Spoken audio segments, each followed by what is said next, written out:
Hi guys, welcome back to Manjula Sanjay YouTube channel.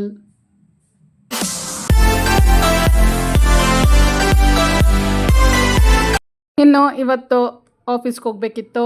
ಬೆಳಗ್ಗೆನೇ ಎದ್ದು ನೀಟಾಗಿ ರಂಗೋಲಿ ಬಿಡೋಣ ಅಂಥೇಳಿ ಬಾಗಿಲನ್ನೆಲ್ಲ ನೀಟಾಗಿ ತೊಳೆದು ರಂಗೋಲಿ ಬಿಡ್ತಾ ಇದ್ದೀನಿ. ಇನ್ನು ನಿನ್ನೆಗೆ ನಮ್ಮ ಊರಿನ ಮಾರಿ ಹಬ್ಬ ಮುಗೀತು. 4 ದಿನ ವಿಶೇಷ ದಿನಗಳು ಏನೆಲ್ಲ ಮಾಡಿದ್ವಿ, ಏನೆಲ್ಲ ಸಮಾರಂಭಗಳಿತ್ತು ಅನ್ನೋದನ್ನ ನಾನು ನಿಮ್ಮೆಲ್ರಿಗೂ ತೋರಿಸಿದ್ದೀನಿ. ಇನ್ನು ಇವತ್ತಿಂದ ಕಂಟಿನ್ಯೂಸ್ ಆಗಿ ಆಫೀಸ್ ಇದೆ. ಬಟ್ ನಾನು ಮತ್ತೆ ಈ ವಾರ ಗೃಹಪ್ರವೇಶಕ್ಕೆ ಹೋಗಬೇಕು ಬ್ಯಾಂಗ್ಳೂರಿಗೆ. ಸೊ ಅದಕ್ಕೂ ಏನೆಲ್ಲ ಬೇಕು, ಮಾರ್ಕೆಟ್ಗೆ ಹೋಗಿ ಕೆಲವೊಂದು ಐಟಮ್ಸ್ಗಳು ತರಬೇಕು, ರೆಡಿ ಆಗಬೇಕು. ಸೊ ಫಸ್ಟಿಗೆ ಎದ್ದು ನೀಟಾಗಿ ರಂಗೋಲಿ ಎಲ್ಲ ಬಿಟ್ಟು ನಾನು ತಿಂಡಿಗೆ ಅಂತೇಳಿ ನಿನ್ನೆದು ಮಟನ್ ಸಾರೆಲ್ಲ ಇತ್ತಲ್ವ, ಸೊ ಅದಕ್ಕೇ ಗೀ ರೈಸ್ ಮಾಡೋಣ. ಗೀ ರೈಸ್ ಮಾಡಿದ್ರೆ ಮಟನ್ ಸಾರಿಗೆ ಎಲ್ರಿಗೂ ಇಷ್ಟಪಟ್ಟು ತಿಂತಾರೆ ಅಂಥೇಳಿ ಬೆಳಗ್ಗೆನೇ ಗೀ ರೈಸ್ ಮಾಡಿದೆ. ಇನ್ನು ಗೀ ರೈಸ್ಗೆ ಮಟನ್ ಸಾರು, ಮಟನ್ ಅಂತೂ ಸಕ್ಕತ್ತಾಗಿದೆ. ಇನ್ನು ಅದ್ರ ಜೊತೆಗೆ ಮೊಟ್ಟೆ ಕೂಡ ಬೇಯಿಸಾಕಿದ್ದೆ. ಒಳ್ಳೆ ತಿಂಡಿ ಆಯಿತು. ಒಳ್ಳೆ ತಿಂಡಿ ಆದಮೇಲೆ ನನಗಂತೂ ಫುಲ್ಲು ಸ್ನಾನ ಮಾಡಿರೋದ್ರಿಂದ ಒಳ್ಳೆ ನಿದ್ದೆ ಬರ್ತಾಯಿತ್ತು. ಬಟ್ ಆಫೀಸ್ಗೆ ಹೋಗಲೇಬೇಕಿತ್ತು. ಆಫೀಸಲ್ಲಿ ಅಂತ ಏನು ಮುಖ್ಯ ಅಂತ ಕೆಲಸ ಏನಿಲ್ಲ, ಜಸ್ಟ್ ಕೆಲವೊಂದು ಫಾಲೋ ಅಪ್ ಮಾಡಬೇಕಿತ್ತು ಮತ್ತು ನಾನು ಮಾರ್ಕೆಟ್ಗೆ ಬೇರೆ ಹೋಗಬೇಕಿತ್ತು. ಸೊ ಹಾಗಾಗಿ ಆಫೀಸ್ಗೆ ಅಂತೇಳಿ ಬಂದೆ. ಇದು ಆಫೀಸಲ್ಲಿ ಇವತ್ತಿಂದ ಒಂದು ಹೊಸ ಬ್ಯಾಚ್ ಕೂಡ ಸ್ಟಾರ್ಟ್ ಮಾಡ್ತಾ ಇದ್ದಾರೆ. ನನಗೆ ಗೊತ್ತಿರೋಂಗೆ ಮಾರ್ಚ್ ಮಂತಲ್ಲಿ ಇದು ಲಾಸ್ಟ್ ಬ್ಯಾಚ್, ಈ ವರ್ಷದ ಕೊನೆಯ ಬ್ಯಾಚು. ಸೊ ಅಷ್ಟೇನು ಜನ ಬಂದಿಲ್ಲ. ನಮ್ಮ ಟ್ರೈನರ್ ಕೂಡ ಇಲ್ಲ, ಯಾಕೆಂದರೆ ಈ ತಿಂಗಳಿಂದ ನಮ್ಮ ಟ್ರೈನರು ಬೇರೆ ಕಡೆ ಟ್ರಾನ್ಸ್ಫರ್ ಆಗಿದ್ದಾರೆ. ಸೊ ಹೊಸ ಟ್ರೈನರ್ ಬರೋವರೆಗೂ ಪ್ರಕಾಶ್ ಸರ್ರೇ ಟ್ರೈನಿಂಗ್ ಕ್ಲಾಸ್ನ ತೊಗೋತಾರೆ. ಅಷ್ಟೇನು ಜನ ಬಂದಿಲ್ಲ, ಒಂದು 7-8 ಜನ ಬಂದಿದ್ದಾರೆ ಅಷ್ಟೇ. ಇನ್ನೊಂದು 3-4 ಜನ ಬರ್ಬೋದು ಅಂತ ಹೇಳ್ತಾಯಿದ್ರು. ನಾವು ನೋಡೋಣ ಅಂತೇಳಿ ವೇಟ್ ಮಾಡ್ತಾಯಿದ್ದೆ. ಸೊ ನಮ್ಮ ಕಡೆಯಿಂದ ಅಂತೂ ಯಾರೂ ಇಲ್ಲ. ಸೊ ಹಾಗಾಗಿ ಇರೋಷ್ಟು ಜನಕ್ಕೆ ಮಾಡೋಣ ಅಂಥೇಳಿ ಬಂದಿದ್ದಾರಲ್ಲ ಅಂಥೇಳಿ ಅವ್ರಿಗೇನೆ ಎಲ್ರಿಗೂ ಟ್ರೈನಿಂಗ್ ಕ್ಲಾಸ್ನ ಸ್ಟಾರ್ಟ್ ಮಾಡಿದ್ರು. ಇನ್ನು ಮಿನಿಮಮ್ ಜನಕ್ಕೆ ಅಂತೇಳಿ 20 ಜನಕ್ಕೆ ಅಂತೇಳಿ ಮೆಸ್ ಊಟ ಬಂತು. ಅಲ್ಲಿದ್ದಿದ್ದು ಬರೀ 7-8 ಜನ ಮಾತ್ರ. ನಮ್ಮ ಟ್ರೈನರೆಲ್ಲ ಸೇರಿಸಿ ಒಂದು 10 ಜನ ಇದ್ದರು. ಇನ್ನು ನಾವೆಲ್ಲರೂ ಕೂಡ ಅಲ್ಲೇ ಆರಾಮಾಗಿ ಊಟ ಮಾಡಿದ್ವಿ. ಆಫೀಸಲ್ಲಿ ಯಾರೆಲ್ಲ ಇದ್ವಿ ನಾವು ಎಲ್ಲರೂ ಸೇರಿ ಅಲ್ಲೇ ಊಟ ಮಾಡಿದ್ವಿ. ಊಟ ಮಾತ್ರ ಸಖತ್ತಾಗಿತ್ತು. ಇನ್ನು ಊಟ ಎಲ್ಲ ಮುಗಿಸ್ಕೊಂಡು ನಾನು ಮಾರ್ಕೆಟಿಗೆ ಬರೋಣ ಅಂಥೇಳಿ ಬಂದೆ. ಸೊ ಇವತ್ತಂತೂ ಫುಲ್ಲು ಬಿಸಿಲಿದೆ. ಇನ್ನು ಬೆಂಗಳೂರಿಗೆ ಬೇರೆ ಹೋಗಬೇಕು. ಇನ್ನು ಇಲ್ಲಿಗಿಂತ ಸ್ವಲ್ಪ ಬಿಸಿಲು ಕಡಿಮೆ ಅಂತ ಹೇಳ್ತಾ ಇದ್ದಾರೆ. ನೋಡೋಣ, ಹೋದ್ಮೇಲೆ ಗೊತ್ತಾಗುತ್ತೆ. ಸೊ ಮೈಸೂರಲ್ಲಂತೂ ಫುಲ್ಲು ಬಿಸಿಲಿದೆ. ಮಳೆ ಬಂತು ಅಂದರೆ ಮಳೆ ಅಂತೀವಿ, ಬಿಸಿಲಿದ್ರೆ ಬಿಸಿಲು ಅಂತೀವಿ, ಏನು ಮಾಡೋದಕ್ಕಾಗಲ್ಲ. ಸೊ ಇದು ಚಿಕ್ಕಡಿಯಾರ ಮುಂದೆನೇ ನಾನು ಅರಸು ರೋಡಲ್ಲಿ ಬಂದೆ. ಅರಸು ರೋಡಲ್ಲೇ ಪಾರ್ಕಿಂಗ್ ಮಾಡಿದೆ. ಸೊ ಇಲ್ಲೆಲ್ಲ ಒಳಗಡೆ ತಂದರೆ ಸುಮ್ಮನೆ ಗಲಾಟೆ, ತಲೆನೋವುಗಳು. ಸೊ ಗಾಡಿ ನಿಲ್ಸೋದಕ್ಕಾಗಲ್ಲ, ಪಾರ್ಕಿಂಗ್ ಅಂತೂ ಸಿಗೋದೇ ಇಲ್ಲ ಅಂಥೇಳಿ ಇವತ್ತೇನೋ ಇಲ್ಲೆಲ್ಲೂ ಹಣ್ಣುಗಳೆಲ್ಲ ಗಾಡಿಗಳು ಯಾವಾಗಲೂ ನಿಲ್ಲಿಸ್ಕೊಳ್ತಾ ಇದ್ರು. ಬಟ್ ಯಾವುದೂ ಏನೂ ನಿಲ್ಲಿಸಿಲ್ಲ. ಮೋಸ್ಟ್ಲಿ ಪೊಲೀಸ್ನವರೆಲ್ಲ ಬಂದು ಎಲ್ಲ ತೆಗ್ದಿದ್ದಾರೆ ಅನಿಸುತ್ತೆ. ಸೊ ಇಲ್ಲೇ ಹಣ್ಣುಗಳೆಲ್ಲ ಮಾಡ್ತಾರೆ. ಸೊ ಚೆನ್ನಾಗಿರುತ್ತೆ. ಬಟ್ ನೋಡಿ ತೊಗೋಬೇಕು, ಏಕೆಂದರೆ ಕೆಲವೊಂದು ಸಲ ಕೆಲವೊಬ್ಬರು ತೂಕದಲ್ಲಿ ಮೋಸ ಮಾಡಿರೋದನ್ನ ನಾನು ನೋಡಿದ್ದೀನಿ, ಗಲಾಟೆಗಳು ಕೂಡ ಮಾಡಿದ್ದೀನಿ. ಸೊ ಹಾಗಾಗಿ ನೋಡಿ ತೊಗೊಂಡ್ರೆ ಬೆಸ್ಟು. ಇನ್ನು ಜ್ಯುವೆಲರ್ಸ್ ಅಂಗಡಿಗಳಂತೂ ಒಂದಕ್ಕಿಂತ ಒಂದು ಚೆನ್ನಾಗಿದೆ. ನಾನು ಕೂಡ ತೊಗೊಂಡಿದ್ದೀನಿ. ಈಗಂತೂ ಚಿನ್ನದ ರೇಟ್ ಅಂತೂ ತುಂಬ ಕಾಸ್ಟ್ಲಿ ಆಗಿದೆ. ಇರೋ ಚಿನ್ನನೂ ಯೂಸ್ ಮಾಡೋದಕ್ಕೆ ಭಯ ಆಗುತ್ತೆ, ಯಾಕಂದರೆ ಯಾವಾಗ ಯಾರು ಏನು ಕಿತ್ಕೊಂಡು ಹೋಗ್ತಾರೆ ಅಂತ.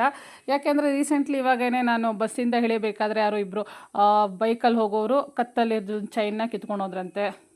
ಸೊ ನಾನು ಬಸ್ಸಲ್ಲಿಗಂತೂ ಓಡಾಡಲ್ಲ, 2 ವೀಲರಲ್ಲಿ ಓಡಾಡೋದು. ಬಟ್ ಆದರೂ ಯಾಕೆ ಬೇಕು ಅನ್ನೋದಕ್ಕೆ. ಸೊ ಒಡವೆಗಳಿದ್ದರೂ ಕೂಡ ಆರಾಮಾಗಿ ಮನೇಲಿರಲಿ ಅಂತೇಳಿ ಡೂಪ್ಲಿಕೇಟ್ನೇ ನಾನು ಹೆಚ್ಚು ಯೂಸ್ ಮಾಡುವಂಥದ್ದು.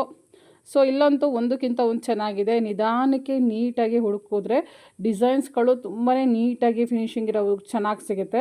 ಕೆಲವೊಂದು ಕಡೆ ಕಡಿಮೆ ಬೆಲೆಯಲ್ಲೂ ಸಿಗುತ್ತೆ, ಇನ್ನು ಕೆಲವೊಂದು ಕಡೆ ಸ್ವಲ್ಪ ಕಾಸ್ಟ್ಲಿ ಇದೆ. ಇನ್ನು ನಾನು ಬನ್ನಾರ್ಸಿಗೆ ಬಂದೆ. ಬನ್ನಾರ್ಸ್ ಮಾರ್ಕೆಟಲ್ಲಂತೂ ಪ್ರತಿಯೊಂದು ಐಟಮ್ಸ್ ಕೂಡ ಚೆನ್ನಾಗಿ ಕಡಿಮೆ ಬೆಲೆಯಲ್ಲಿ ಸಿಗುವಂಥದ್ದು. ಸೊ ನಾನು ಕೆಲವೊಂದು ಐಟಮ್ಸ್ಗಳನ್ನ ತೊಗೋಬೇಕಿತ್ತು. ಸುಮಾರು ದಿನ ಆಗಿತ್ತು ಬಂದೇ ಇರಲಿಲ್ಲ. ಹೇಗಿದ್ರು ಇವತ್ತು ಆಫೀಸಿಗೆ ಬಂದಿದ್ದೆ. ಇನ್ನು ಟ್ರೈನಿಂಗ್ ಕ್ಲಾಸಲ್ಲೂ ಅಷ್ಟು ಜನ ಇರಲಿಲ್ಲ. ಸೊ ಅವ್ರನ್ನ ಆಫ್ ಡೇಗೇ ಕಳಿಸ್ಕೊಟ್ವಿ. ಇನ್ನು ನಾಳೆಯಿಂದ ಜಸ್ಟ್ ಟ್ರೈನಿಂಗ್ ಏನು ತೊಗೊಳ್ಳೋದಿಲ್ಲ, ಜಸ್ಟ್ ಡೈರೆಕ್ಟಾಗಿ ಹಾಗೆ ಇನ್ಫಾರ್ಮೇಷನ್ ಎಲ್ಲ ಕೊಟ್ಟು ಒಂದು ಎಕ್ಸಾಮ್ ತರ್ಸೋಣ ಅಂತ ಅಂದ್ಕೊಂಡಿದ್ದೀವಿ. ಇನ್ನು ನನಗೆ ಬೇಕಾಗಿದ್ದಂತಹ ಐಟಮ್ಸ್ಗಳನ್ನ ತೊಗೊಂಡು ಹೋಗೋಣ ಅಂತ ಅಂದ್ಕೊಂಡೆ. ಜಾಸ್ತಿ ಏನಿರಲಿಲ್ಲ, ಒಂದು 2-3 ಐಟಮ್ಸ್ ಅಷ್ಟೇ. ಇನ್ನೊಂದು ನಾಳೆ ಎಲ್ಲ ನಾಳಿದ್ದು ಶುಕ್ರವಾರದಿಂದ ನನ್ನ ಮಗಳಿಗೆ ಎಕ್ಸಾಮ್ ಸ್ಟಾರ್ಟ್ ಆಗುತ್ತೆ. First Kannada exam. ಇನ್ನು ಅವಳನ್ನು ಕೂರಿಸ್ಕೊಂಡು ಓದಿಸ್ಬೇಕು. ಓದ್ತಾರೆ, ಬಟ್ ಅಂದರೂ ನಾವು ಅಲ್ಲಿ ಎದುರುಗಡೆ ಕೂತ್ಕೊಂಡ್ರೆ ಇನ್ನೂ ಸ್ವಲ್ಪ ಜಾಸ್ತಿ ಓದ್ತಾರೆ ಅಂತ ಅಷ್ಟೇ. ಇನ್ನು ಗ್ರೂಪ್ ರೇಷಿಗೆ ಬೇರೆ ಹೋಗಬೇಕು ಬ್ಯಾಂಗ್ಳೂರಿಗೆ. ಎಕ್ಸಾಮ್ ಇದೆ, ಎಕ್ಸಾಮ್ ಇದ್ದರೂ ಏನೂ ಮಾಡೋದಕ್ಕಾಗಲ್ಲ, ಹೋಗಲೇಬೇಕು ಫಂಕ್ಷನ್ಗೆ. ಇನ್ನು ಅದಕ್ಕೆಲ್ಲ ರೆಡಿ ಆಗಬೇಕು, ಇನ್ನು ಅದಕ್ಕೆಲ್ಲ ಪ್ರಿಪೇರ್ ಮಾಡಬೇಕು. 2 ಡೇಸ್ ಅಂತೂ ಇರಲೇಬೇಕು. ಸೊ ಅಲ್ಲಿ ಬೆಳಗ್ಗೆ ಒಂದು ಪೂಜೆ, ನೈಟ್ ಒಂದು ಪೂಜೆ ಆ ಥರ ಮಾಡ್ತಾರೆ. ಸೊ ಹಾಗಾಗಿ ಸ್ಯಾಟರ್ಡೆ ಅರ್ಲಿ ಮಾರ್ನಿಂಗ್ ಅಲ್ಲಿರಬೇಕು. ನೋಡೋಣ, ಫ್ರೈಡೇ ಮಧ್ಯಾಹ್ನ ಹೊರಡೋಣ ಅಂತ ಅಂದ್ಕೊಂಡಿದ್ದೀವಿ. ಸೊ ಇವಳು ಎಕ್ಸಾಮ್ ಮುಗಿಸ್ಕೊಂಡು ಕಂಫರ್ಟಬಲ್ ಆಗಿದ್ದಾಳೆ, ಓಕೆ. ಇನ್ನು ನೆಕ್ಸ್ಟು ಶನಿವಾರ ಭಾನುವಾರ ಏನು ಎಕ್ಸಾಮ್ ಇಲ್ಲ, ಮಂಡೇ ಅಗೇನ್ ಮ್ಯಾಥ್ಸ್ ಎಕ್ಸಾಮ್ ಇರುತ್ತೆ. ಅದಕ್ಕೆಲ್ಲ ಪ್ರಿಪೇರ್ಡ್ ಆಗಿರ್ತಾಳೆ. ಓಕೆ, ಹೋಗ್ಬೋದು ಅಂತ ಅನಿಸಿದ್ರೆ ಹೋಗೋಣ ಅಂತ ಅಂದ್ಕೊಂಡಿದ್ದೀವಿ. ಇನ್ನು ನನಗೆ ಬೇಕಾಗಿರೋದು ಐಟಮ್ಸ್ ಎಲ್ಲ ನಾನು ತೊಗೊಂಡೆ. ಸೊ ಇಲ್ಲಂತೂ ಒಂದಕ್ಕಿಂತ ಒಂದು ಚೆನ್ನಾಗಿದೆ. ಇನ್ನು ಹೊರಗಡೆ ಇಲ್ಲೂ ಕೂಡ ಫ್ರೂಟ್ಸ್ಗಳು ಎಲ್ಲ ಚೆನ್ನಾಗಿ ಹಂಗೆ ಗಾಡೀಲಿ ಇಟ್ಕೋತಾಯಿದ್ರು. ಇವತ್ತು ಯಾವುದೂ ಇಲ್ಲ, ಅಲ್ಲೂ ಇಲ್ಲ, ಇಲ್ಲೂ ಇಲ್ಲ.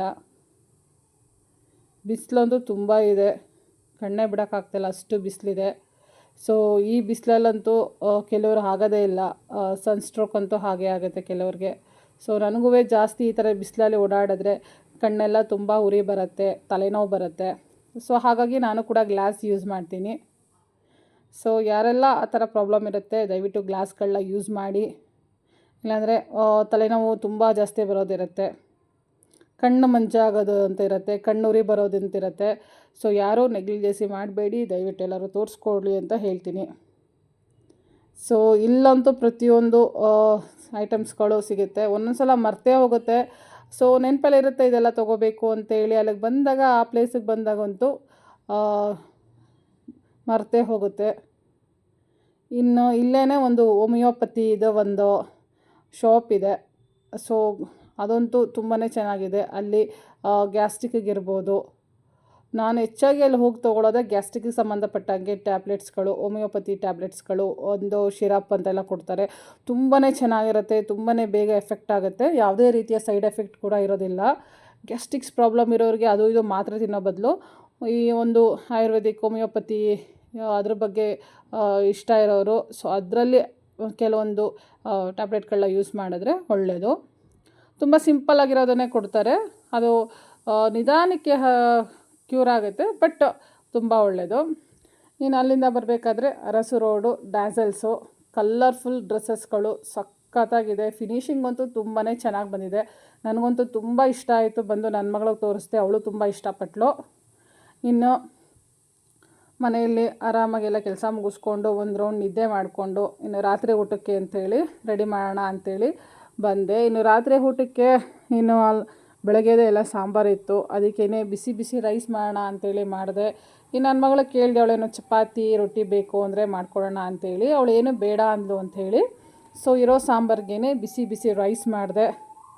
ಸೊ ಒಳ್ಳೆ ಸಾಂಬಾರು, ಒಳ್ಳೆ ರೈಸು, ಒಳ್ಳೆ ಊಟ ಆಯಿತು. ಇವತ್ತಂತೂ ಸಿಂಪಲ್ಲಾಗಿ ಡೇನ ಕಂಪ್ಲೀಟ್ ಮಾಡಿದ್ವಿ.